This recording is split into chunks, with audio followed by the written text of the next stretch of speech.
Hi folks, hope you're all keeping well. This is a bit of a, I don't want to say a calmer reaction to the Wales against Scotland game because even though I was absolutely seething inside, I thought I did quite okay with my initial reaction to the game in terms of my temperament. However, inside I am a little bit calmer than what I was yesterday.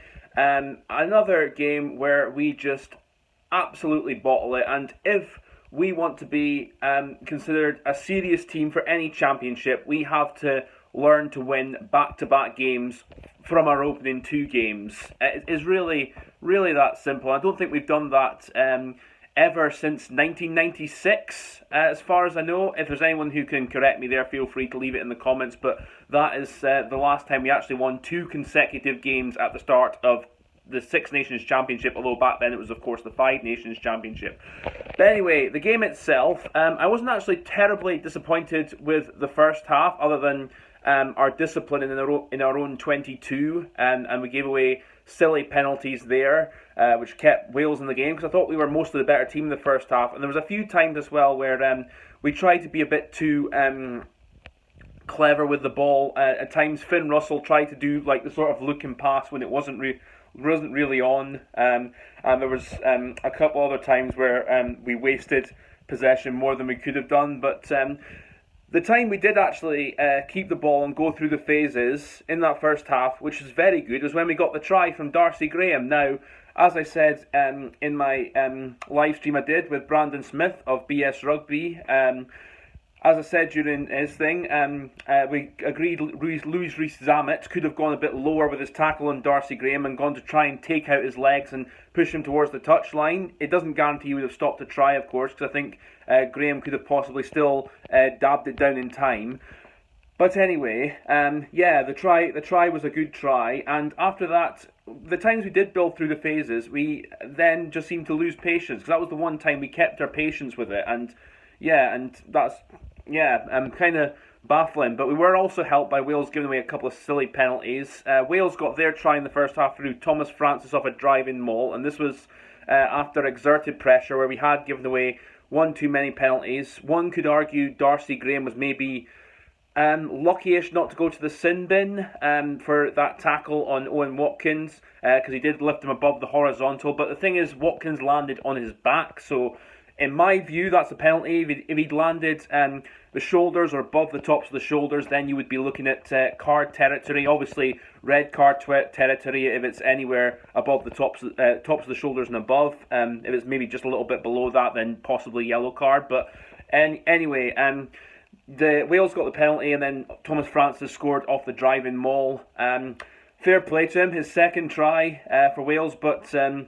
I thought we defended them all rather meekly. Again, I don't understand in teams in their own 22 why they don't try and compete at the line out there. Instead, just wait for the ball to come down to get into the defensive maul. It's the way teams generally seem to do it these days. I personally don't understand it, because I'm more for one thinking that teams should be looking to get the ball back first, but that's just me and the way I view it. In the second half, I'm really disappointed with how we absolutely went into our shells for pretty much the whole of the second half. We got into a ding-dong kicking battle with Wales for large parts. Obviously, a lot of that was down to the conditions, but at the same time, there were times when we had the ball. I thought we could do an awful lot more with this than we were doing, and then Wales seemed to get some momentum from about the 60th minute to the time at the end of Finn Russell's sin bin in. And then during that time, obviously, they levelled it up at 17-all, and then Dan Biggar dropped the goal, which ended up being the winning drop goal after Finn Russell was sin-binned, rightly sin-binned. I've got no complaints about that, because he put his hand out, but we were also lucky that Stuart Hogg wasn't sin-binned in the first half for what was clearly a deliberate knock-on, which the referee just awarded a scrum for. But yeah, and then we had all that ball at the end, but we couldn't do anything with it. Fair play to Wales's defence, but at the same time, I know we can be a lot better than what we were for so much of that period of time. And our discipline as well yesterday was very poor, in my opinion. We gave away so many silly penalties, just little things as well when we had the ball that were just like the support not being quick enough at times, which allowed Wales a few turnovers, and just just that really. And Duan van der Merwe were dropping a couple of balls at the end when easy to take.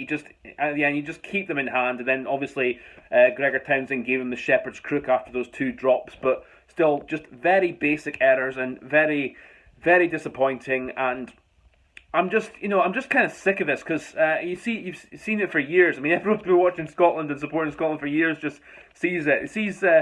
Everyone sees we've got a good team now, but it's about consistency. We can't be going consistently doing this, having one good game at the start against an improving England team. It has to be said, they are a better team than when we played them last year. To this Wales team, which you could argue are worse than the Wales team we played last year, possibly. We lose to them. It's just really, really, really, really annoying. But that's sport, I guess. And Wales themselves, I think they can be pleased with how they bounced back from their terrible performance against Ireland. They actually showed themselves really well. I thought Owen Watkin looked very good at 13.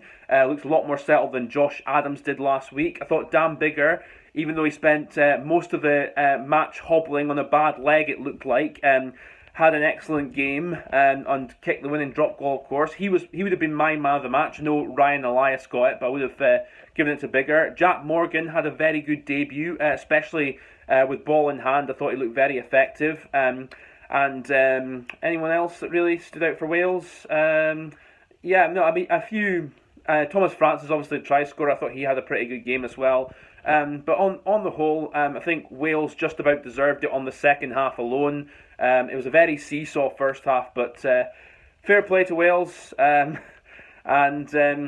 With regards to Scotland, we've got France in 2 weeks' time. That's going to be a heck of an interesting game, but at Murrayfield, so I think we've got every chance. But it would just be so annoying and typical if we did beat France, wouldn't it? Because France, I thought they looked good against Ireland yesterday. I'm going to talk about that game a little bit later on, but that's all I've got to say for the Wales-Scotland game, folks. Well done to Wales. Thank you very much for watching. Take care of yourselves, and I'll catch you later on.